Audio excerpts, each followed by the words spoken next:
சுவையோடு சுகமாக உருவான கதைகள்.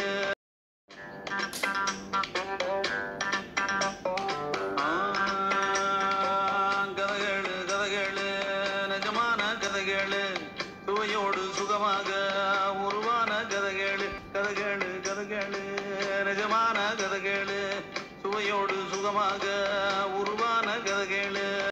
எழுத்துச் சித்தர் திரு பாலகுமாரன் அவர்கள் எழுதிய உடையார் நாவலை இங்கு கதையாக சொல்வது நான் தான் உங்கள் வித்யாசத்யன்.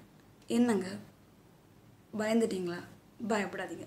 உங்கள் வித்யாசத்யன் நான் இல்லை. உங்கள் வித்யாசத்யனை பார்க்கணுமா, அவங்க சொல்கிற கதைகளை கேட்கணுமா?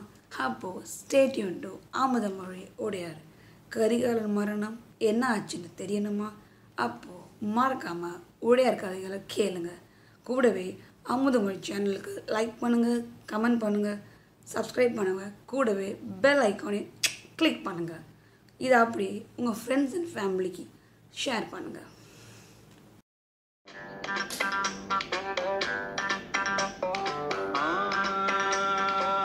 கதைகள் கதைகள் நிஜமான கதைகள், சுவையோடு சுகமாக ஒரு